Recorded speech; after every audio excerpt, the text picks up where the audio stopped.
अस्सलाम वालेकुम मेरी प्यारी यूट्यूब फैमिली, कैसे हैं आप? उम्मीद करती हूँ बिल्कुल ठीक ठाक होंगे, खुश होंगे। आज मैं एक बहुत ही डिफरेंट सी वीडियो आपके लिए लेकर आई हूँ जो कि आपके लिए बहुत इन्फॉर्मेटिव होने वाली है। एक बहुत ही सेंसिटिव टॉपिक है जिसको आज मैं डिस्कस करूँगी। मालूमाती वीडियो है, कोई ट्यूटोरियल नहीं है, लेकिन मेरे सामने ये मेरी क्लाइंट के बाल आए और मैंने कहा कि मैं आप लोगों के साथ शेयर करूँ। ये मिस्टेक बहुत सी बच्चियां करती हैं, हर दूसरे घर की ये स्टोरी है जो मैं आज आपके साथ शेयर करने जा रही हूँ। स्क्रीन पे नज़र आने वाले बाल आपको जले हुए, टूटे हुए और रूखे फीके नज़र आ रहे हैं। आप इनके एंड्स देखें। इस बच्ची के बाल तकरीबन 3 साल पहले मैंने देखे हैं और ये बच्ची समझें कि मैं इसको तकरीबन को पिछले 10 से 15 साल से मैं इसका हेयर कट कर रही थी। इसके बालों की बिल्कुल भी ये कंडीशन नहीं थी। अच्छा जी, अब हुआ क्या है कि इसने पैसे बचाने के लिए जो ट्रेनी बच्चियां होती हैं, अनट्रेंड लड़कियां जो 3-3 4-4 महीने ये वोकेशनल इंस्टीट्यूट से सीख के काम और फिर लोगों के साथ जो है वो घर पे हेयर दे रही होती है, हेयर सर्विसेज दे रही होती है।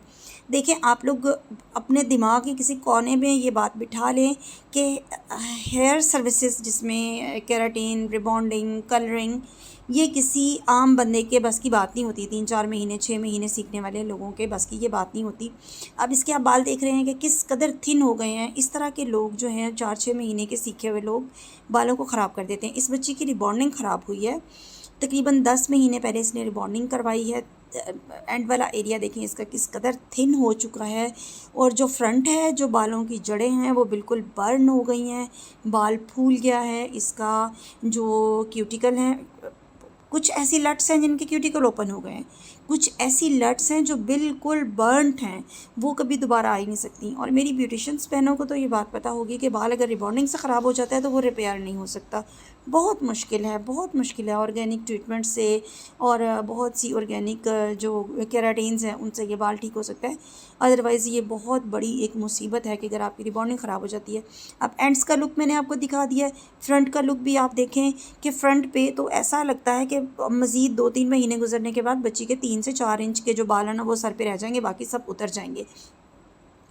फ्रंट की इसकी पफ कटिंग इसने करवाई थी रिबॉन्डिंग के वक्त ही, लेकिन ये देखें जो नए बाल आ रहे हैं इसके 3 इंच के करीब नए बाल हैं, बाकी सारी इसकी रूट्स जल चुकी हैं जड़ों से लेके एंड्स तक। अब ये देखें, ये इसका फ्रंट है। फ्रंट का लुक आप देख लें, ये कट नहीं हुआ तो ये हाल है। बाल इस तरह जल गया है, भुरभुरा हो गया है, इसके क्यूटिकल ओपन है। देखें, आपको मे बी स्क्रीन पे अच्छे से नज़र आ रहा होगा कि बाल ऐसे हैं जैसे किसी ने आग लगा के जला दिए हों।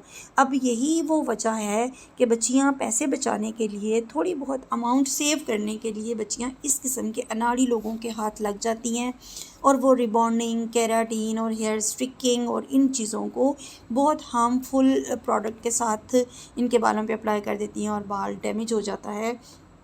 और मैं इन जैसी घरेलू बच्चियों को जो कि सैलून रेगुलर नहीं जाती और इस जैसी ब्यूटिशन जिन्होंने इनका हाल ख़राब किया है, उन ब्यूटिशन्स के हाथों चढ़ के अपने बालों का सत्यानाश करा लेती हैं।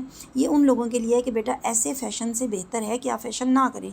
कम से कम आपके सर पे जो चीज़ें मौजूद हैं, जो नेचुरल हैं, वो तो मौजूद रहें। और ब्यूटिशन्स को तो ये बात अच्छी तरह पता है कि ये बाल रिपेयर नहीं हो सकता।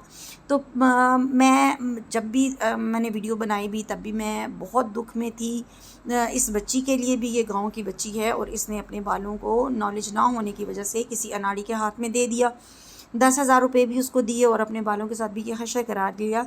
अब मैं इस पर ऑर्गेनिक केराटिन करूँगी, ब्राज़ीलियन जो आजकल आ रही है, ब्राज़ीलियन बोटॉक्स में भी अच्छा रिज़ल्ट आए और इसके बाल बच्ची के रीग्रो करने लग जाएँ और अच्छे रिज़ल्ट्स आ जाएँ।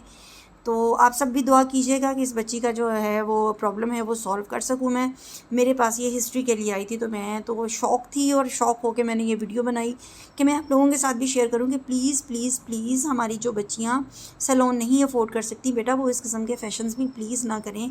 आप एक दिन गंजी हो जाएंगी इस किस्म के फ़ैशन कर करके, क्योंकि ये आप अनाड़ियों ने सब ने आपके सर पे ही सीखना है और फिर आप रोते हुए सैलून आते हो कि आंटी अब क्या करें, आप ही अब क्या करें। तो बेटा हमारे पास इस चीज़ का हल नहीं होता। अच्छा जी, उम्मीद करती हूँ मेरी वीडियो ख़त्म हो रही है, मेरी बातें भी ख़त्म हो गई। उम्मीद करती हूँ आपको ये वीडियो इन्फॉर्मेटिव रही हो। इसके साथ मुझे इजाज़त दीजिए। बहुत सारी दुआओं में याद रखिए। अल्लाह हाफ़िज़।